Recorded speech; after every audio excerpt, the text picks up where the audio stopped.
This episode of the Zuloo Podcast is sponsored by Zulu Inc., a benefit corporation dedicated to the goal of universal access to toilets, hygiene, clean water and sanitation through the power of social enterprise. Learn more at Zuloo.com. Yeah, it was an intense illness. Okay, well, that was probably 2 hours, you say? Is that? I think that sounds accurate. So did your at legs least fall it asleep? felt that way. Did your legs fall asleep? No, because, okay, if you're talking like, bum to toilet seat, then I don't know. But that's what I'm talking about. Yeah. Well, because I was sort of a double dragon situation and I didn't have a bowl. So you should be a lawyer because this is like a very like... I couldn't just give It's like snap poll answer, like 2 hours. Yeah. Or what was your answer? Yeah, it was like 45 minutes. 45 minutes an hour. You keep going into detail. Okay. So 2 hours. Welcome to the Zuloo Podcast, where we talk all things poop, toilets, and sanitation. Through insightful news, impact stories, and quirky humour, we aim to discuss and highlight the critical role toilets play in whisking poop out of our lives, the impact toilets have, or lack thereof, in the health and wellness of humanity, and what Zulu is doing to help solve the current global sanitation crisis. Hey everybody, welcome back to the Zuloo Podcast. We are stoked to be back in the studio, have another awesome episode lined out today. So glad to have you aboard, listening, tuning in, sharing in the joys of the Zuloo Podcast. We've had, this episode's going to be a little bit different. We had a really awesome opportunity, Darren and I, to interview one of our team members who lives in London. So you'll hear that interview. But before we hear that clip, we've got some awesome news to go over and then some super fun snap polls. So Darren, to you. Well, yeah, and we're getting used to these headphones here. So they sound hopefully so we fancy. Sound legit and professional, right? I feel a little bit like a Teletubby. Oh, yeah? Yeah. You feel like a Teletubby? But that's okay. No. It's worth the sound. You don't. You look like you like Napster. You remember the Napster logo? You know what Napster is? We're back to this pop cultural thing. I don't know what Napster is. It was a place you could go to get music for free. It was like before iTunes. iTunes was around. And it flipped the music industry on its head. And it was a wild story. It's like story. ancient history. Wow. Mm-hmm. Yeah. It's got to be ancient history if I don't know about it. Yeah. Well. Yeah. Well. Anyways. Teletubby. Yeah. So we'll get into, before we get into the news segment, a little snap poll. And this is not like a true or false poll, but we're just asking, what's the longest amount of time you've sat on a toilet? Oh. Wait, how would this be a true or false thing? I know. That's why I said it's not a true or false question. It's more of a number. Just a normal question. Yeah. Like a number. It could be like, gauged in seconds, minutes, hours, 45 minutes days. To an hour. 45 minutes to an hour for sure. That's the longest. I've been on. Was that out of necessity, or was that just your? You know what? I think it's happened more than once, and one of them was necessity, and then another one just on my phone. Okay, when you're on your phone. It was on my phone. I was having a lot of fun. Yeah, TikTok. You do tend to spend more time on the toilet if you have your phone with you, right? For sure. I mean, yeah, I do for sure. Yeah, you just kind of get zoned in. Oh yeah. What else are you gonna do? What else are you gonna do? Yeah, so time frame. So like, okay, you have your phone. How long have you spent on the toilet with your phone? Depends on the day. I mean, ballpark.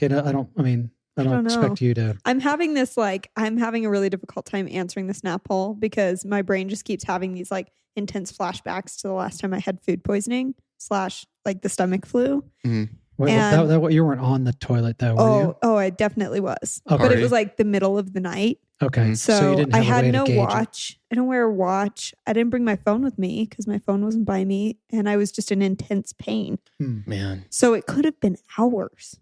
I don't know. On the toilet, sitting. Sitting on the toilet. I'm talking about one, like without a break, like not. Yeah.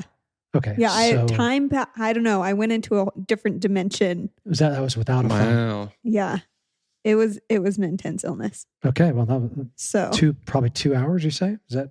I think that sounds accurate. So did yeah, your at legs least fall it felt asleep? that way. Did your legs fall asleep? No, because okay, if you're talking like, bum to toilet seat, then I don't know. But That's what I'm talking about. Yeah. well, because I was sort of a double dragon situation, and I didn't have a bowl, so you were. You should be a lawyer because this is like a very like. It's supposed to be a- I it's supposed to couldn't be a snap- just give Yeah, It's yeah, like no, myself a yeah. snap. It's like snap poll answer like 2 hours. Yeah. Or what was your answer? Yeah, it was like at 45 minutes. 45 to an hour. minutes an hour. You keep going into details. So Yeah. yeah, Okay. okay. Well, so 2 hours. So you were on the 2 hour. Technically speaking, Two. is it? 2 hours. Are you talking about sitting or halfway hovering? Yeah. She was standing above it. But yeah. I'm at about 45 minutes, I think. Yeah. My wife claims it was at least an hour, but Well, she can't tell time. yeah, Yeah. you're right. Yeah. She rounds up too. Oh Like yeah. if I was on the toilet for an hour, it was like 2 hours. Like Yeah.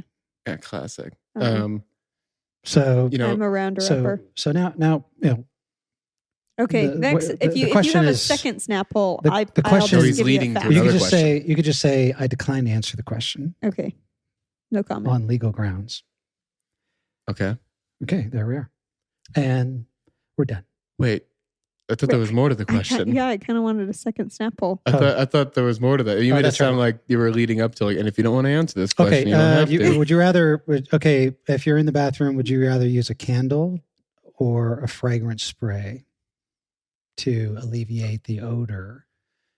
If you were hypothetically in that situation, Candle. if you had a choice, Oh, like you got a fragrance spray like Poopery, or you've got a little nice Yankee candle, and you got a match. So what's your preference? if I'm being honest, I don't use any of them That's not. unless I'm at a friend's house. I guess that's a choice. You If just I'm do at a friend's neither. house. If I'm at Or someone, both. if I'm at a place where I feel like compelled to look like a good person, then yeah, I'll try to find a spray. But normally I just leave. Yeah. So and hope your it works. answer is like neither. Yeah, Even they're worse. even Worse though- option. even though- I picked the worst option. even though they're readily available, you just say, "No, I'm not using either." Or maybe if I saw a spray like that's sitting there looking me in the eye, maybe. Yeah, But if I'm at my house, it's like none. Just walk you're out a of there. simple man, Quinn. Yeah. There's Well- beauty in simplicity. Yeah, and Yeah. also it's a fun surprise for my wife. Yeah, I'm sure she appreciates that. It's yeah, She Yeah. leaves it in there. it's anger. You leave it lingering. But I have had the ones where like halfway through your experience on the toilet, I already have flushed it because you're like, this is so bad. I already flushed it, so you immediately it's lingering in the room as little as possible. That should happen immediately though.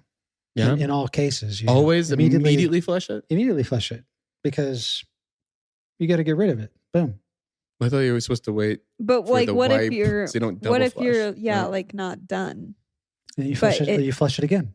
Wow, You know, you just It's dedication. you don't want like keep See? that stuff around So you're sitting there just like, because otherwise you're just sitting above it and like it's but it's like hard to let go of yourself. It's like a part of you. So I'm like, for me, I have to like kind of like get okay with moving on. So I have to like take that moment on my phone, You're- turn on the Calm app, and really center myself before I say goodbye.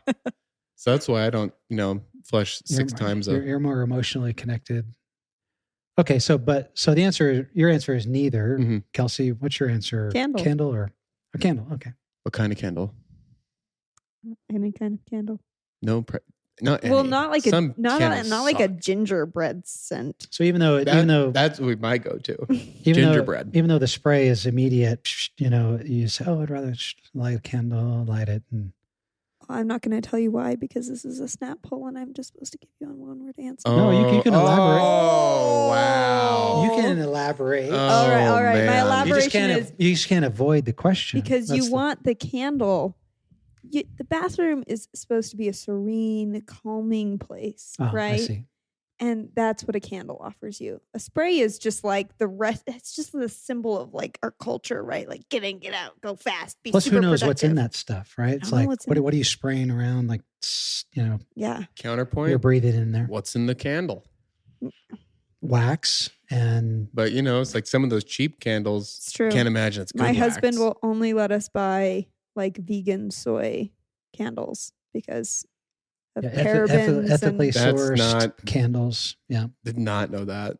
well, And that he is a candle. the candle man. Connoisseur.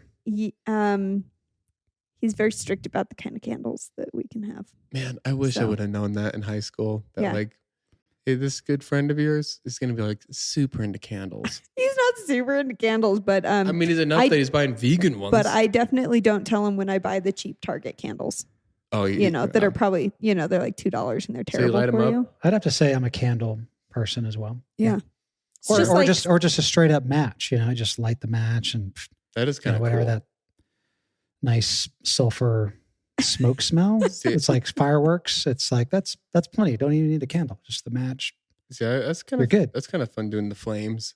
Like I think I Yeah. might start doing like like the iPhone. You let it burn all the app. way. Like a little Yeah. fireplace in front of your toilet. I'll turn on like the app where like you just flick open a lighter and it lights up. Like, remember that really old app from like the original Yeah, iPhone? I'll just yeah. flick that, do that, and that should be good Yeah. for me.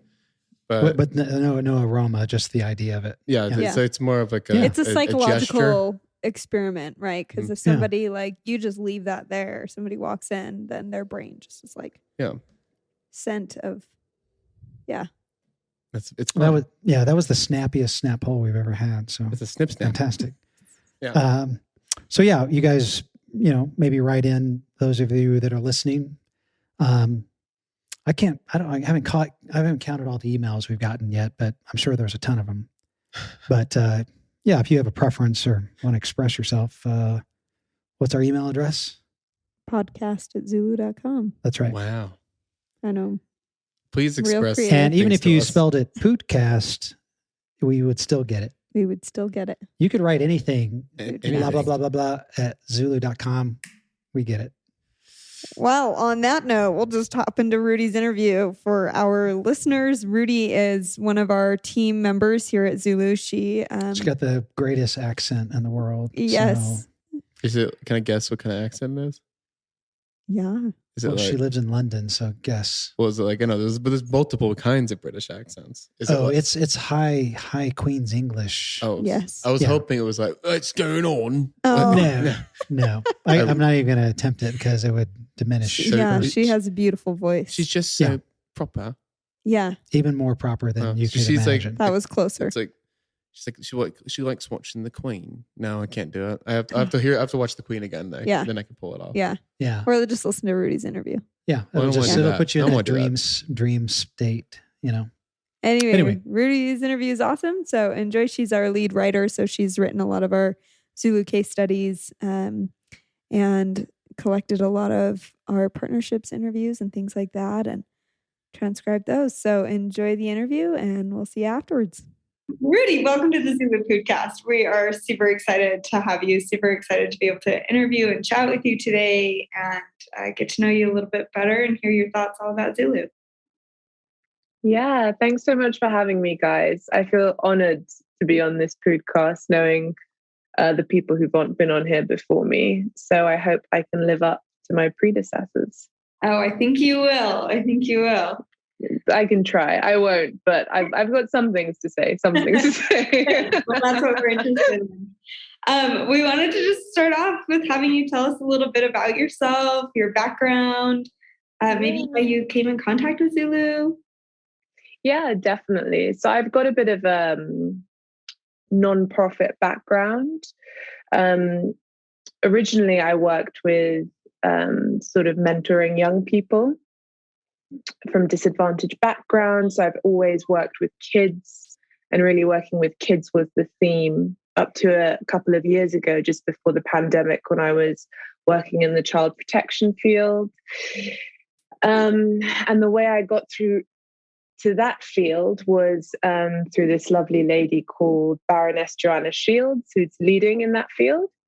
She knows Chris Padilla, and Chris Padilla is one of the fab members of the Zulu team.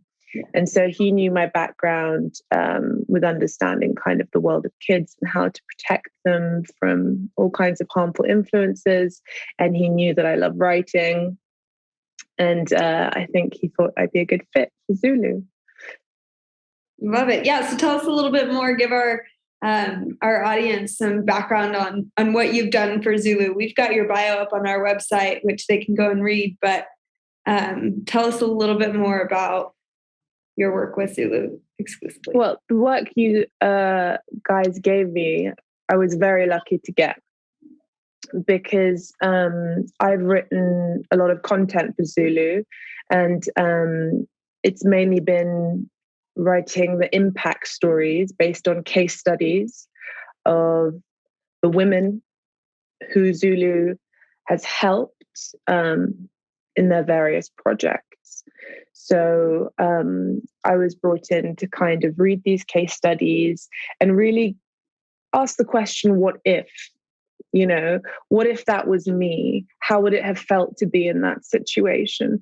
What would I have seen, smelt, felt, touched, tasted? You know, how can I express the small details of what life without sanitation is like, and how it makes you feel?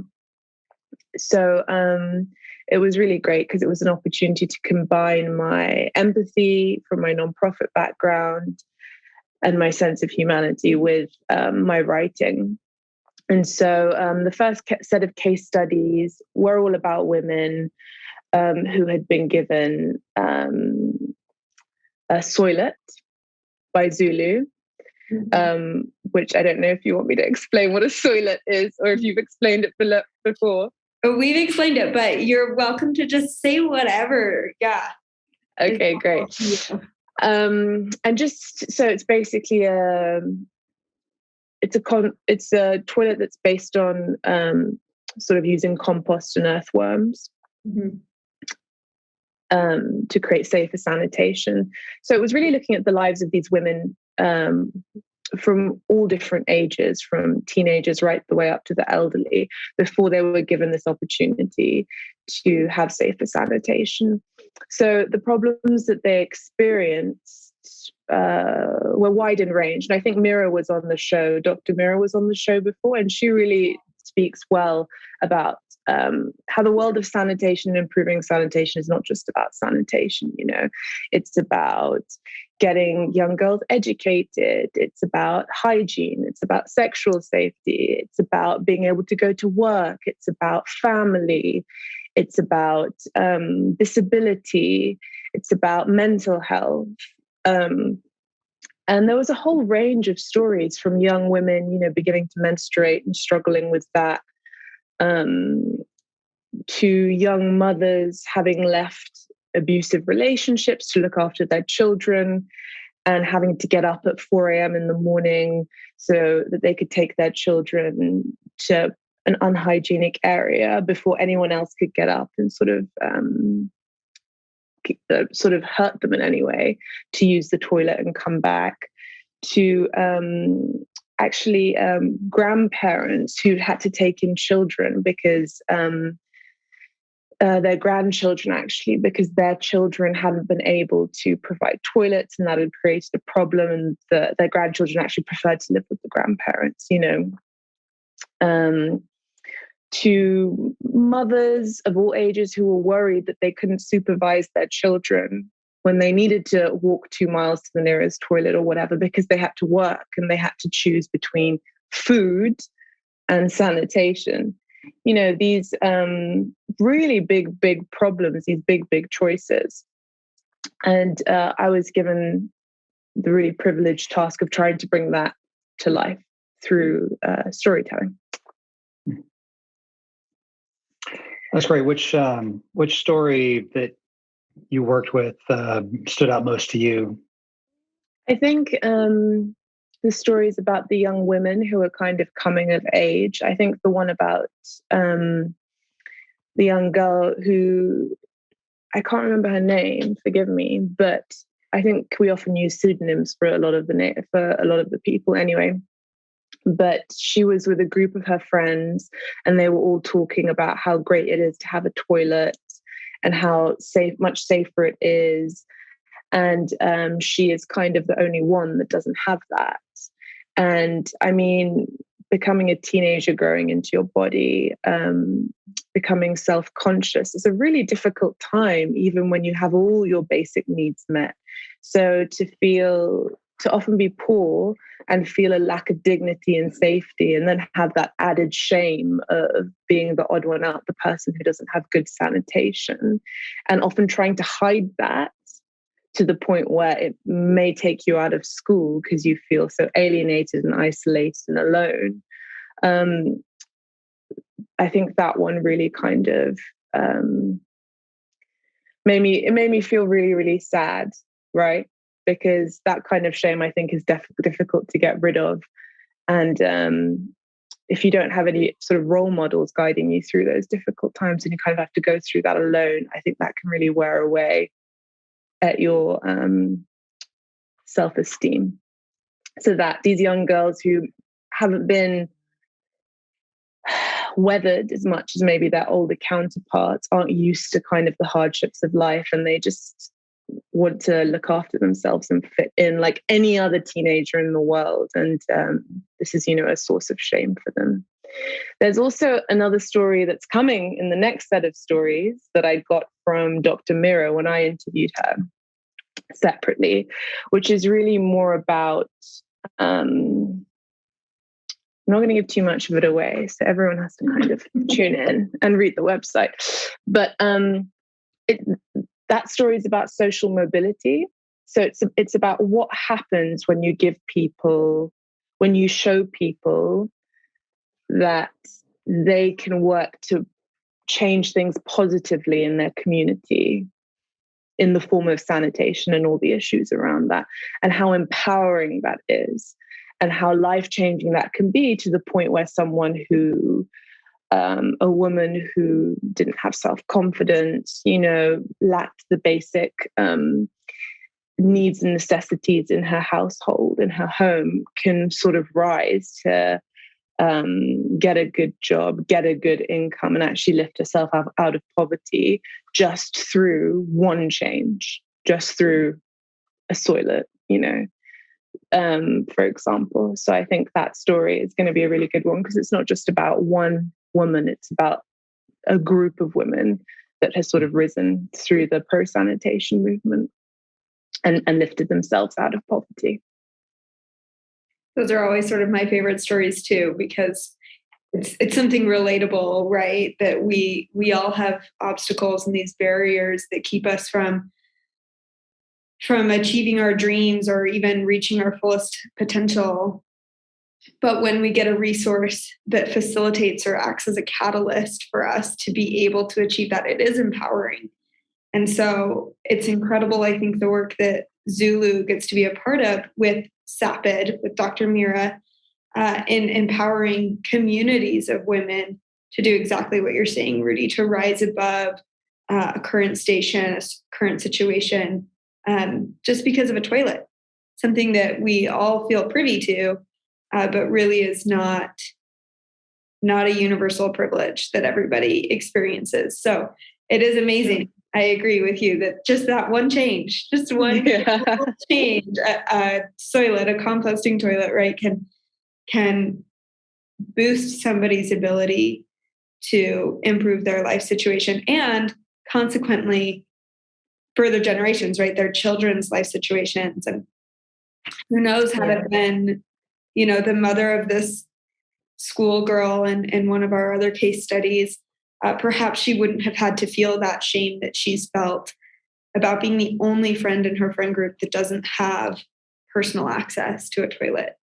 I love that work. Yeah, I think to all the hopefully young women out there who are listening, if you imagine how you feel like when all of your friends have an iPad and you don't, or all of your friends are invited to a party and you don't, and you kind of amplify that to be about something that's much more about like shame and privacy, etc., then you start to get the feeling of how difficult it can be to just exist within that space, and just feel good for a moment within that space. Yeah, so I completely agree. Well, oftentimes it seems like it's just one thing, one thing that is either added to your life that maybe you didn't have or take it away, right?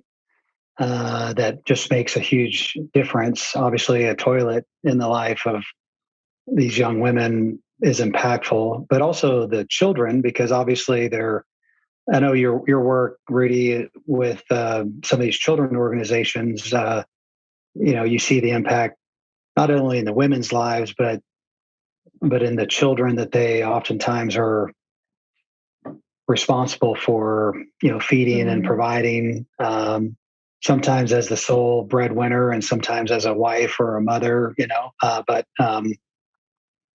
what have you seen as far as, I know you, toilet impact in the lives of children, in some of these areas that we're talking about? Well, just to give you a bit of background in terms of my one of the organizations that I worked for. So I worked for an organization called the Child Dignity Alliance, which was all about protecting children from online sexual exploitation. Now, you might think, what does the online world have in common with the world of sanitation, the world of open defecation, and everything from just going out in the open through to using a full-on, toilet.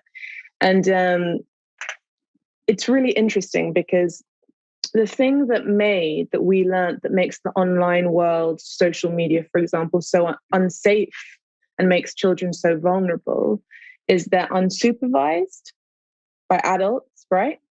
And strangers have direct access to them. When you don't have a toilet and you don't have anyone looking over you and you have to get up at 4 a.m. to go into the woods, often by yourself as a young child, those exact same factors are creating your vulnerability. You're unsupervised, you're in a hidden place, and strangers have direct access to you. So the same conditions that enable sexual exploitation online, or in fact, in any space, are immediately created when there isn't a private sanitation infrastructure where you are. So what that does, and you'll see in the stories that there are several instances of sexual assault and sexual abuse that happen in the case studies that we discuss. And you're talking about like kids from a really tiny age right up to young women in communities which are full of grown men that they don't know. And so basically it's a situation that really lends itself to sexual predators.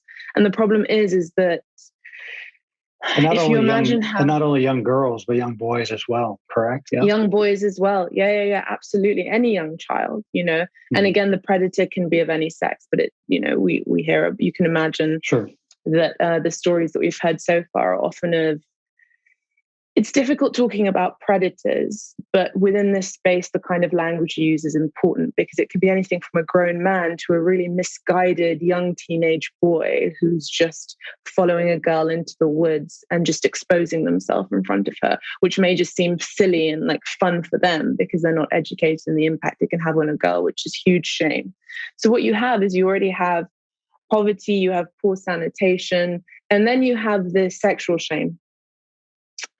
Which, recovering from sexual abuse or sexual assault is very, very difficult, very, very difficult, and can cause a whole host of mental health issues. And in this case, as I've written in some of the stories, physical health issues. You have some young women or young men not wanting to go to the toilet because there was an instance where they were sexually assaulted at one point, and so they hold it in, and that causes huge problems to their bodies, and that is very difficult to reverse.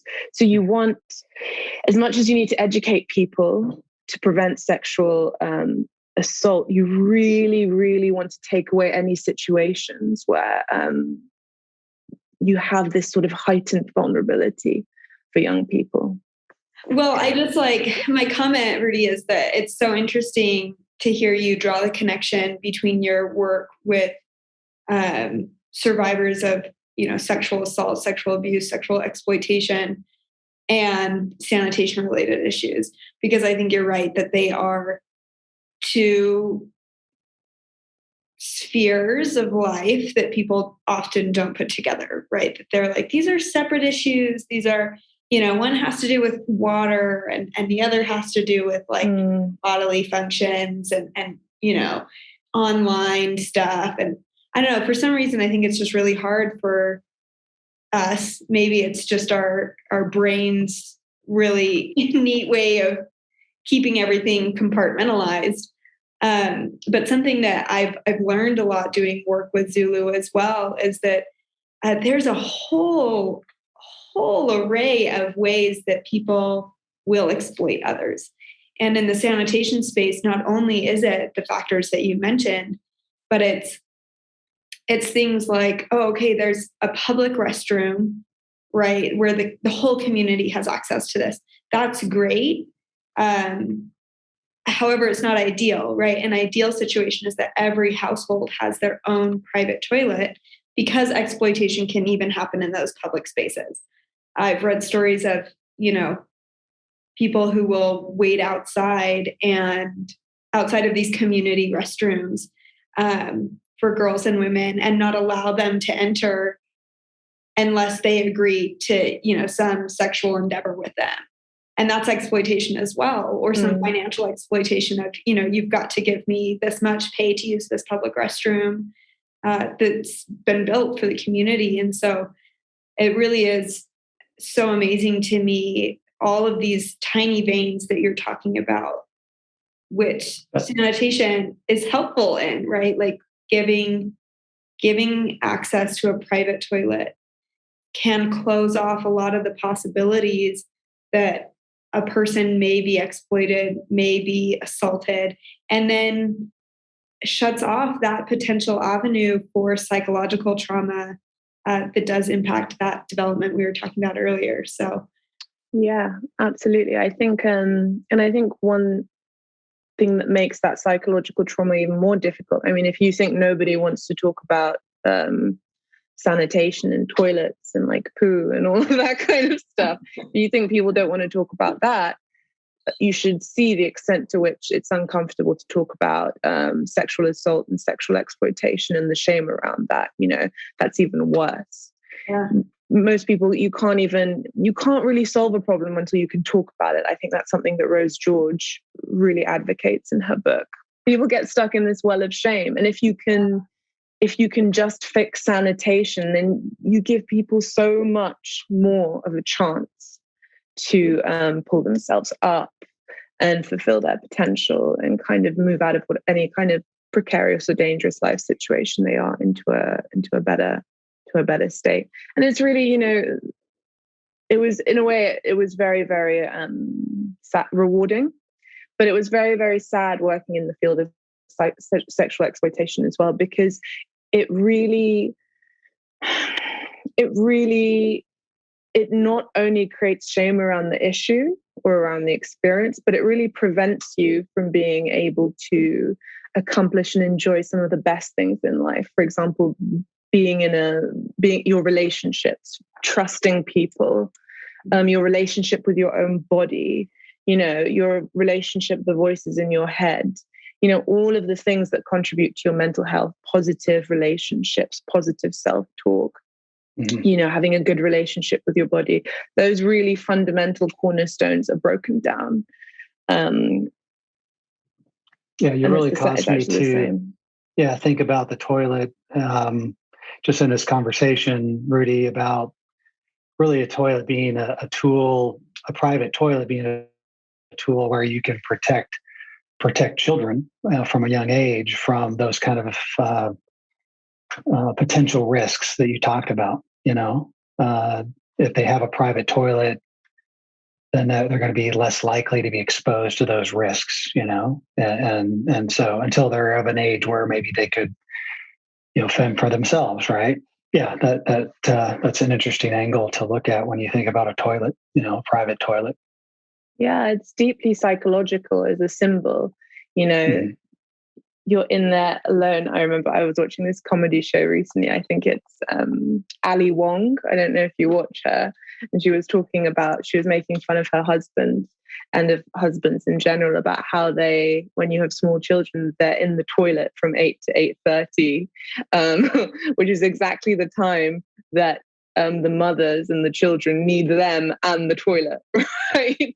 But that is kind of dad's time to go in there and look at their phone and kind of unwind and prepare before, whether it's a day of kind of homemaking if you're a stay-at-home dad, or a day of going to work.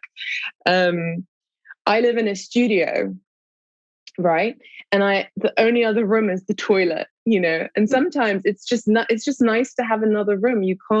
There's this actually a whole philosophy around, I think it's called phenomenology, and it's all about like the energies of different spaces and how the function of each room. It's really important to have the different influences of different kinds of rooms. When I cry, I go to the toilet, even if there's no one in my house. The ground is cool. You feel it's almost like being inside a womb as well. You close the door, you're in there, no one's going to come in. Nobody's going to bother you. You lock the door. Exactly. Imagine not having that. You have to, So if we're thinking about it from a more kind of, in terms of psychology, the psychology of the space of the toilet and whatever, it's a big deal. I bet there are, I don't know if research has been done into like the headspace or the phenomenology of the toilet space. But it's nothing small. When you all live in one room, which is often the case in these slums, having another room is a huge deal. That you've doubled the spaces, the types of spaces that you can exist within. Yeah, most of the homes where we visited, or most of the communities that we work at, there is the one, 10 by 10 home, with a door on it, and that's where everybody lives. And then there is that separate, maybe, 4 by 4 foot space, whereas the toilet, I can imagine that's, I know that's where I get all of my inspiration, time to think without anything interrupting, right? So anyway, my wife says I'm in there too long. You're like, what have you been in there 30 minutes? I'm like, well, I'm writing, or I'm doing something. I'm doing business or whatever, So anyway. Love it. Yeah. And think about if you've ever been to a country. I've traveled quite a bit. So if you've ever been to a country which is a toilet, which is really different to the toilet that you're used to using, how people go crazy for Japanese toilets because they're like, oh my gosh, it's super branding. I'm from Iran, and I'm always wary of what I say of Iran because it has a very bad reputation as a country in general. It's actually a beautiful place. But I remember going for the first time when I was young, and they've got Western toilets. They call it a Western toilet. And then you have a Western toilet, and then you have an Iranian toilet, right? So the first time I went back, because I came to this country when I was 2.5, and I went back when I was 9. And, I go to my aunt's house, I'm there, and I was like, oh, I need the toilet. And I go into her toilet. She has a traditional Iranian toilet. And I come out really confused without having gone. You have to tell us what a Iranian, I've never been to Iran. So I don't know. Maybe Iranian toilets. Is there a difference? Yeah. So, maybe I wanted you to continue your story, but tell us what an Iranian toilet. I'm thinking, is like. Yeah, actually, that was kind of going to be part of the punchline. Okay, so I come out of this. I'm definitely going to explain. So I come out of the toilet. And I'm like, why is the toilet? Why is it flat? And everyone laughs at me. And basically, an Iranian toilet, it's like, imagine your toilet at home, the bowl and the kind of neck and the lid. They've just been ripped out. And there's a hole, right? But it's around that hole is sort of gripped tiling where you put your feet, right? Oh, it's a squatter. A squatter. Yeah, it's a squatter. Right? Okay. But I'd never seen one of these before. It kind of blew my mind. And then there's tiling and there's no toilet paper, there's a hose, right? I don't know, because Iran's so hot, you just sort of dry off once you've washed yourself. But again, this is different toilet practices. Like I know in a lot of Western toilet practices, people just wipe. But in Iran, you wash. Wiping is secondary to washing. As long as you've washed, you're fine. And so you're meant to kind of squat. It's actually a bit of a yoga move because you're supposed to squat without touching the toilet, right? And just kind of direct whatever you're doing into the whole area. And then you wash yourself and you wash the toilet. Yeah. I was actually going to write like one of our funny stories about my experience, so you'll have it in writing at some point. Do. I will. It sounds like you made it. You somehow made it happen, though. Yes, I did it.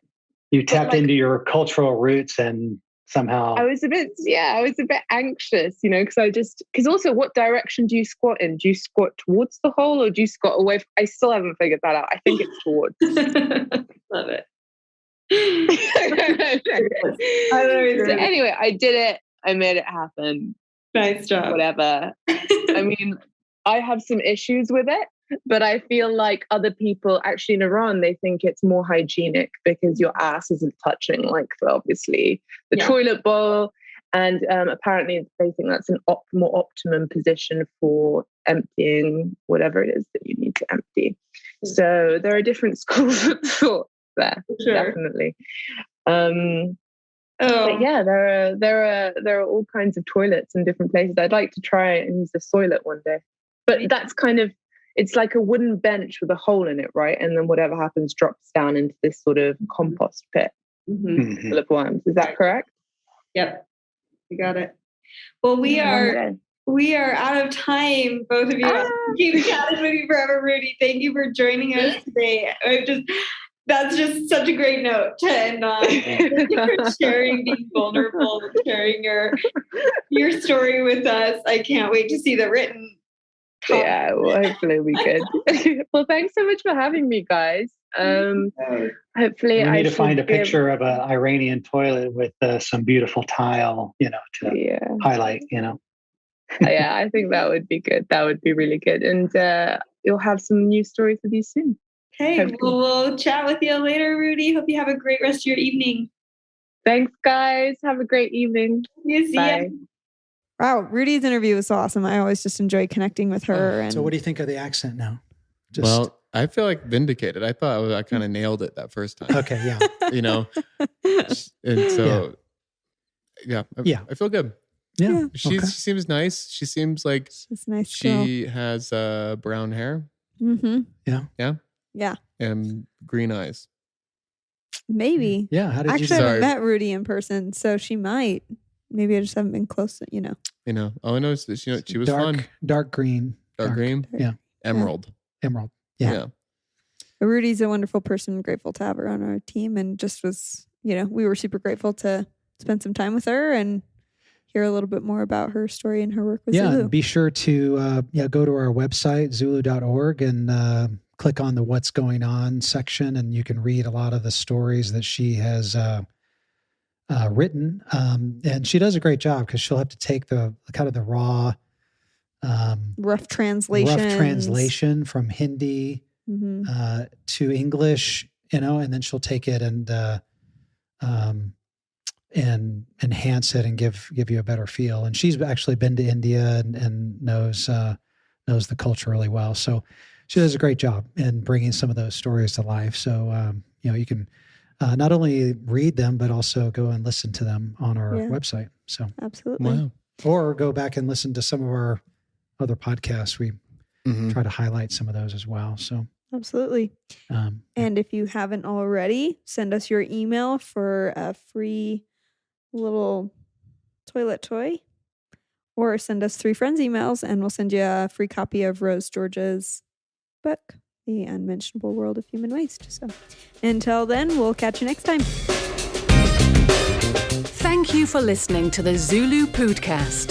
follow us on social media at our links in the show notes below. To learn more, visit our website, Zuloo.org. If you liked the podcast, be sure to subscribe, like, and comment. For even more Zulu fun, send us an email with your toilet stories to podcast@zulu.com for a chance to be featured on the podcast.